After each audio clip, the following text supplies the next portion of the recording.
So as has been said, I'm Reverend Dereca Blackmon. I am proud to be in ministry here for the East Bay Church.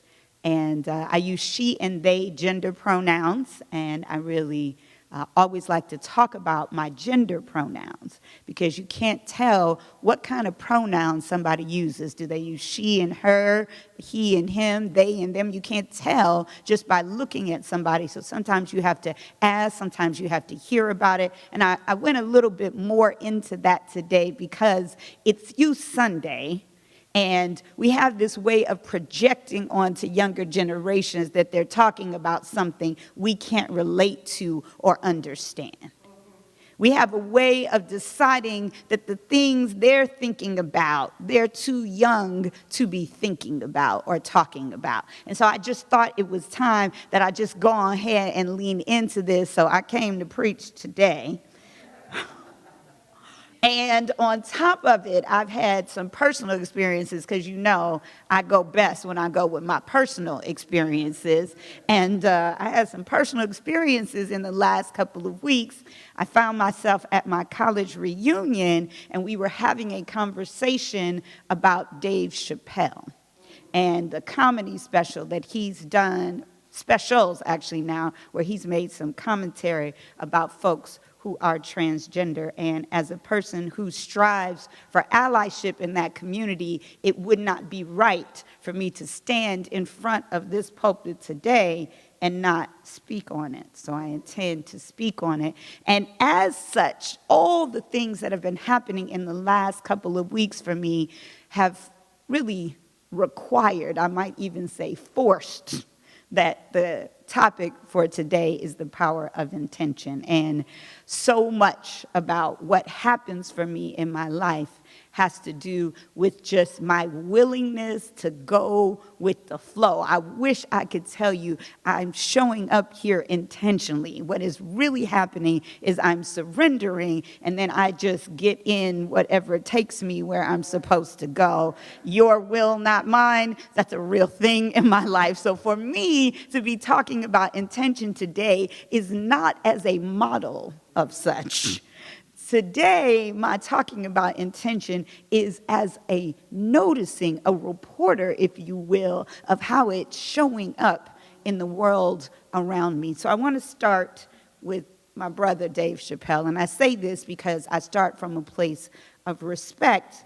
And I also want to start from the place that seems most important to everyone. I have not seen the latest special. So this is really actually not a conversation about Dave Chappelle, because the conversation about one person is really about all of us. So when I was at my college reunion, there was a group of about 15 black folks talking about transgender identity and transgender issues. And you know, when black folks are together in the blackness, we have a special kind of relaxation that happens. There's a special kind of exhale.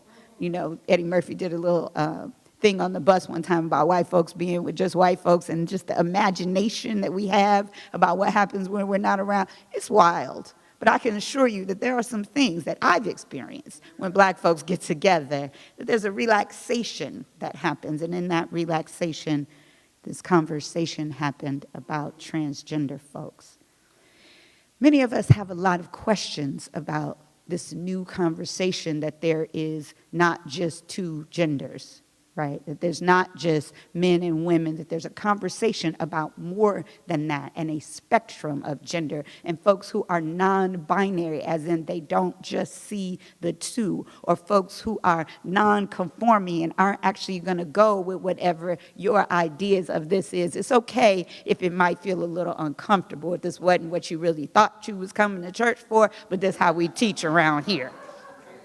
I mean, if you knew you was coming and I was coming, and you, my blessings to you if you just meeting me. But if you knew you was coming and I was coming, you already know that my intention, if it ain't nothing else, is to make it a little uncomfortable. Because, you know, that's where we grow. I actually did some research on that at Stanford, if you like that kind of thing. Uncomfortable is actually where we grow. So if it's feeling a little uncomfortable, where's she going with this? That's okay. I'm just going into this discomfort. to see what we can learn there. So folks are standing around, and we have these questions. Okay, well, what is this they, them thing that people are talking about? People want to be referred to as they and them and there, and it's not grammatically correct. We're going to get to your grammatical feelings in a minute. But what I want to say first is folks are just speaking up to say their way of saying it is different. The way they see themselves is different than the framework we might have used. So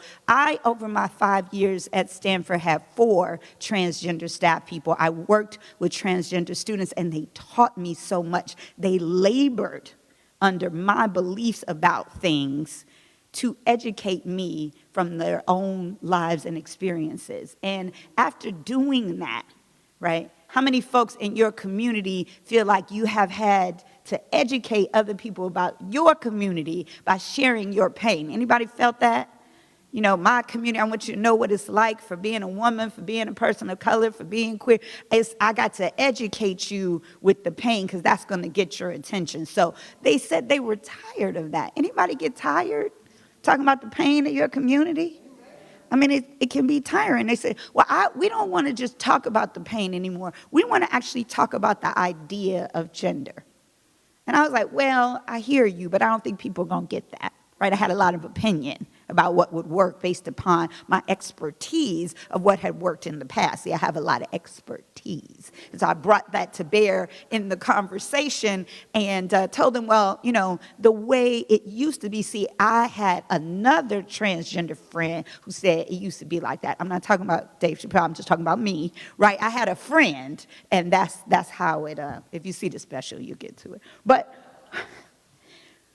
I told these folks, these transgender folks who had come up with a new idea to talk about everybody's gender, I said, no, that's not the way we should do it. And they fought. See, because I want to talk about the intention of fighting and how we see it and what it actually might be. And by the time they created this workshop, it was brilliant as soon as I got out of the way. Anybody need to get out of the way so somebody could be brilliant?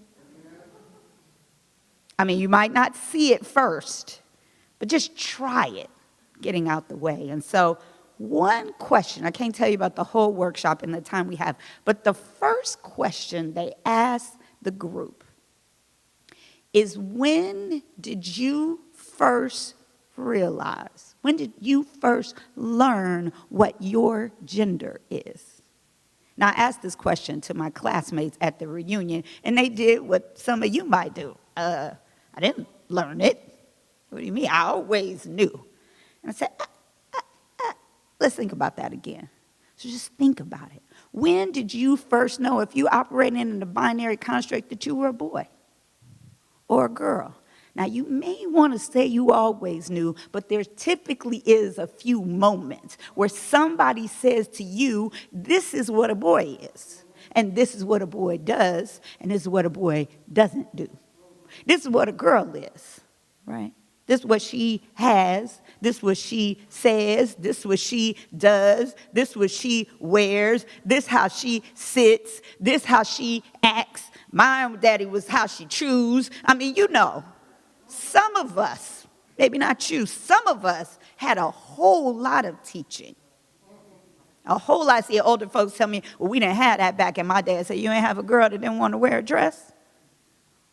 Oh, well, that was me, they say, right? You didn't have a boy that tried to play with some dolls and got told a lot of things. So I've talked about this, but I wanted to bring it up again because it's so critical for us in this gap that we imagine between ourselves and the young people. Across that gap is an opportunity to do something that I'm going to offer to all of us. Dave, myself, this is what I've learned. When you meet a community that feels different to you, when you encounter another community, here are the commandments. I want to actually give you some commandments of what to do. It's 3 things, and they're all listen.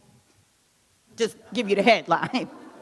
Let me just go to the punchline. They're all listen. The first thing you listen to is what folks have to say about themselves. Imagine if your whole story of your people was your people's version. If no one got to tell your story but the people who held your identity. Women were the only people who ever got to tell who women were, right? If Native people had only gotten to tell the story, what might our history book have looked like? If Native people got to tell what should go in there about them. So the first thing you want to listen to is who people say they are. That's the first thing. And then, if you are blessed enough to have people who are in the business of educating, because just because I'm black don't mean I feel like teaching you about that today, right? That if you are blessed enough to have people around you who are in the business of educating, listen to what they want in terms of support. Listen to what they ask for from you. Right? Listen to who they say they are, and then listen if they tell you what they want from you. Pay really close attention, because that's actually what we call marching orders. Now, there's a third thing that I'm going to really advise you to listen to. I want you to listen to that voice inside you that tells you at this moment, when you have met a new community, learned who they are, heard what they want you to do, that little voice that says, this is a good time for me to make a comment, give advice, say my deep insights, offer a critique about how you might want to talk about yourself, right? Represent yourself, how you might make it easier for me to understand you. If that voice is inside you, then I'm going to tell you what the young people on YouTube say, go lay down. Go lay down. Go.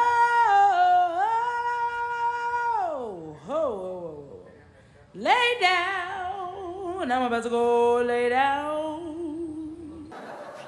If that's the voice, if that's, you see these people, you hear what they're saying, they're talking about their joy and their pain. They tell you what I need for you to do is support, help, talk to, if they tell you what to do and what you think you ought to do is offer your critique about how they should live their lives. Their lives. And typically this conversation is going on like the trans community of color, for instance, with some people whose very lives are in danger. So if they blessed you with some marching orders about what you ought to do, and you think that what you ought to do is talk, go lay down. Take a nap. It's really good for you. Finding the quiet, still space within you. And if you get up and you still want to criticize, go back and lay down until you come up with something else. I stood in the crucible of my ignorance for too long, thinking I was an expert on somebody else's experience. Some of us, if we just take a minute, know exactly what that feels like. Everybody got an opinion about who you are.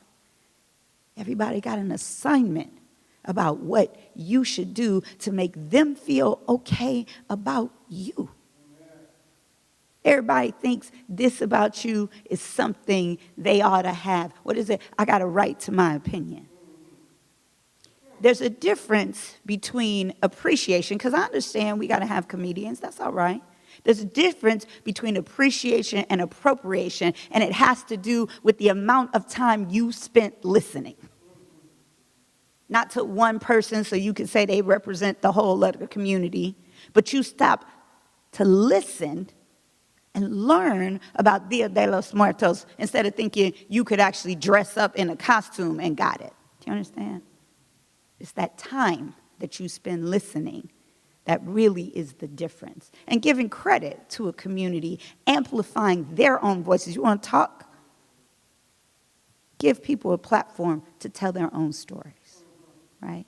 That's the business I want to be in. I had to. In case you're wondering, I had to say it. I'm so grateful that God gives me things to say that are controversial sometimes, because what other purpose would you have for having me preach? It's my why. It's my why. Okay. So we're talking about the power of intention and the habit that we have of fighting, right? So I wanted to get into it with Mr. Chappelle, but I really just knew that all I needed to talk about was my own failings, my own fighting that I had with the community before I surrendered to listen. So one of the biggest fights I've had in my life was with a coworker. Anybody ever have trouble with somebody at work? Yeah, it's quite a few hands in here, right? And, I've struggled. Some of you who have heard me preach know I went to therapy and all the things. And I saw them recently. And 2 weeks ago today, y'all know I'm a big fan of hip hop. When I'm supposed to say, for practicing for the mic, every time I come in, Brett tells me, say, Peter Piper picked a pack of pickled peppers. See, I never choose that one. And for those of you who know Run DMC, I say, Peter Piper picked peppers and Run Rock rhymes, and they all laugh at me. But it's fun because I'm a hip-hop head is what they call us. And so 2 weeks ago today, I went to see a battle, a hip-hop battle. Live, if you're familiar with the brand Versus, and it's Youth Sunday, so I'm really talking to Youth Sunday folks. If you're familiar with the brand Versus, there was a classic hip-hop battle from the titans of hip-hop, Big Daddy Kane and KRS-One. Oh, look, I got some heads up. Even the mamas and the grandmamas know Big Daddy Kane. They're like, oh, I remember him. So there was a battle of the titans, KRS-One and Big Daddy Kane, and like everything else, if you look for the similarities, how are things alike? I could see in my battle and their battle some similarities, right? And so in the classic hip-hop battle, there's a lot of things that you have to be paying attention to. One is crowd control. It's important that you try to get the crowd on your side. So what I realized in hindsight, that a lot of what was going on in this competition with my coworker was a battle for popularity. It was a battle for somebody to say, well, I was right, or I was on point, or my work was great. See, we were doing the competition thing like we was old school hip hoppers when we weren't supposed to be. Anybody have some competition at work?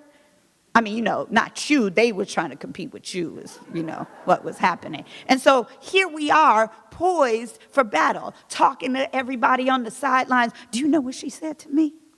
And then I heard that she went over to such and such's office and said testimony, little things about crowd control. You're trying to make sure everybody's on your side. The other thing that's important is that you, as younger people say, you floss on them. You have to have a certain kind of style, right, that distinguishes you from them and everyone else. And so we both had a little cockiness to us, right? We both showed up. I know you can't imagine me being like that, but we both had a way in which we showed up in the space, repping our hood, repping our style, showing off that hip-hop swag, as it were. I would show up, and I could talk to you about the community I was there to serve. I was eloquent. I could get in front of a mic and spit game. You understand what I'm saying? And so could she, right? She had a rep. She had a crew. She had a style. And I always felt that feeling that I wanted to battle. I wanted to fight. And, her crew, the people that was on her side, I wasn't down with them. And they wasn't down with me. Now, I know you don't think it was this intense in your workplace. Perhaps you weren't actually on the stage, but maybe you was part of the posse, part of the crew that kept it going, that was in the back like, oh, yeah, oh, yeah. At work, when she came over, she said something to you, was like, girl, yeah, right? Maybe something a little bit like that. That's how it was kind of hip-hop-ish. And then there are moments where the community faces a challenge. And that's when you have to keep it real. That's when Big Daddy Kane and KRS-One and the Juice Crew and the Boogie Down Production, people came together when violence was attacking our community, when people were dying by the thousands from crack cocaine. They came together with songs like Self-Destruction and the Stop the Violence movement, and people forget all the positivity that hip-hop brung, that classic hip-hop brung to the community. And so in the moment, I looked at that and I said, well, one of the songs was, "We're all in the same gang." And when I really thought about what my coworker and I were trying to accomplish, we weren't working for different companies. We weren't rivals in that kind of way. We actually were supposed to be, if we had paid attention, on the same team. So I want to tell you that during the battle, both of the MCs took time to take a break and acknowledge people. They brought Mad Lion to the stage, and they brought the old school hip hoppers, and Crazy Legs was still on the ground break dancing. They brought the DJs in, and they brought Roxanne Shante so they could have a woman on the stage and give her her props to say, you always see a man MC bring out a woman, but let us tell you, Big Daddy Kane say, she put us all on. Now, if you're not into hip-hop, you may be feeling a little bit lost at this moment, but I want to bring you back to the core of what I'm talking about. I'm talking about someone outside a community saying, I want to acknowledge this sister, because sisters don't always get acknowledged in hip-hop. You with me now? I just want to acknowledge somebody who doesn't always get a lot of acknowledgement. So the best part of this, the aha moment for me, as it were, is that one of my former students, who's now very grown, called me and said, I just want to know, I just want you to know I get it now. After seeing that battle, I got how powerful and positive hip-hop was. Because, see, hip-hop with us was not just a music, it was a culture. It's hard for you to understand if you weren't a part of that moment of recognizing who I was and the power I could create without any instruments in my school whatsoever. The ingenuity of it, the technical skill of what DJs were accomplishing has not been celebrated. And so what Dream said to me, my student said to me, is it was transformative. I had a moment to see exactly what you have been talking about all these years. And so in the battle of me and my coworker, and in the battle of the legendary KRS-One and the legendary Big Daddy Kane, the winner was hip-hop. The winner was our students. The winner was and always is the work, because half the time the competition is about who's going to work the best. Same side, same game. Right? I know you think it's about the promotion. It's not. It's not. So this thing about intention and fighting, see the intention there was to celebrate the work. This thing about intention and fighting, one of the places it seems to come up the most is with our partners. I talk a lot about that, and so I'm just going to say the fight that you're in right now with the partner who is there or not there, and it might be a small thing. It might be a small thing that's been grating on you for a while. Nobody know about that. I mean, you ain't said nothing yet, but that's all you've said so far. No one's noticed exactly how exasperated. So that thing that feels like fighting, or perhaps it's a full-blown alarm fire, whatever that, or it's a fight with the one who hasn't shown up in the time you were expecting. Maybe that's it. What's the intention? To be intentional in partnership is to say you want partnership. Because a lot of times the frame from which we're looking at things, the viewpoint from which we've decided to fight is the idea, the lie that you're trying to hurt me. You're trying to hurt me. You know I can't concentrate when you do that. Like you're intentionally trying to make me not concentrate. Is that really what's going on here? If you love me, you wouldn't be you, the person I decided to partner with. Wasn't that the agreement that I would be me and you would be you? Since when I can't be me? I mean, if what you're supposing is going to change is fundamental, your intention might not be partnering with that person as they are today. You understand what I'm saying? There's a person that you might imagine, and then there's a person as they are today. I'm not talking about your experience. I'm talking about what I experienced just last week. Do you understand? I took it personally. I definitely took it personally. You are trying to mess up my reunion weekend. Now, if you actually believe that your partner is trying to mess it up for you, the reevaluation assessment effort is on you. I had a boyfriend back in college. I was complaining about him and telling him all about himself, or as we would say, reading him up and down. And I got to the end and he said something that changed my life and I will never forget. He said, "Wow, you must really be stupid."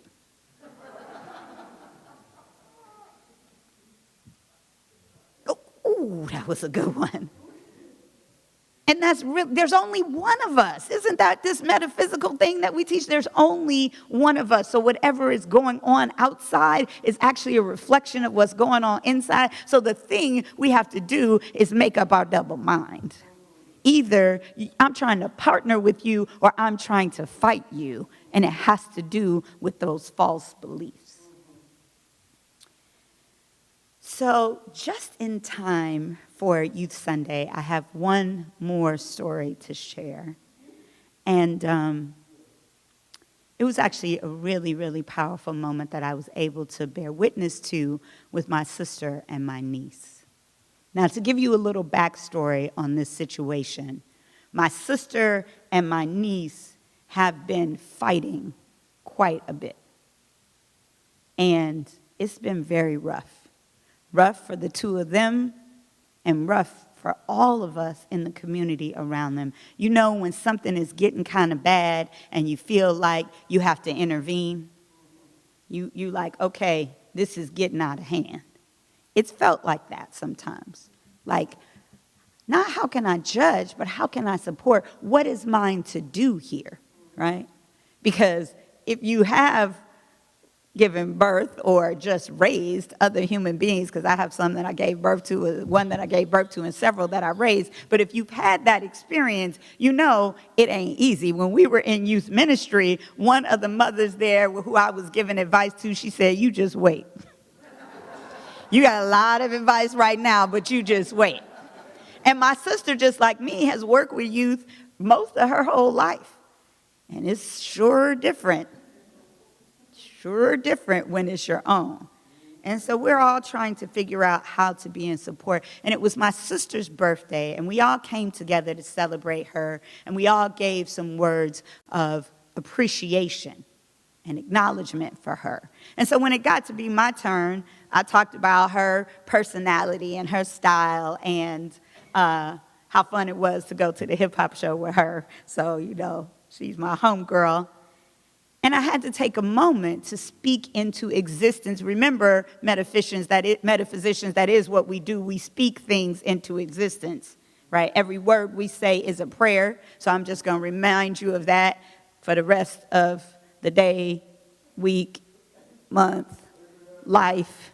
If you could just notice a little bit more often that we speak things into existence. So I said to her, I always keep this Bible prayer in my head. I say it at everything from a christening to a memorial. You'll know them by their fruit. And so what I spoke back to her is, look at these amazing people you have created. In addition to all the work you've done in the world and the friendship and fun we have, let's look at these amazing people you created, because sometimes somebody needs to remind you that they're amazing, right? Somebody else. It's so important to have other people in your life who can speak to you about your children. Amen, Sherry? And Stacy, I know you know. And she received that. You could see it on her face. And it was a blessing for my daughter, Nia, to be there as well. And so Nia went next. And she gave an acknowledgement of the gift my sister was to me, but also the gift that my sister was to her, because my sister was that person who always saw my daughter in the wonderfulness. I mean, always saw her in the wonderfulness. And I'm like, you don't see that? That ain't wonderful. And she's like, girl, I know, but she's so this and bright and that and blue, smart. And so as Nia is talking, my sister decides that it's important for her daughter, my niece, who is not in the room, to get her butt downstairs and listen to what people have to say about her on her birthday, right? And she's right. She needed to be in that community of people who were talking positively and celebrating someone. So here come my niece clumping down the stairs, and this community of people who loves them both, we kind of a little nervous. How is this about to go? Because, when you call a teenager and you tell them they got to do something, you better be ready for how that might show up. And so my niece comes down. She takes a long time to say anything. She's sitting on the couch and she's looking down and playing with something. And it felt like the longest little 2 minutes. I was just... woo, and people were telling her, whispering, do this, say this, and she is not that child. She was going to do what she came to do, which is all right. And the first thing she said was, Mama, it's just a phase.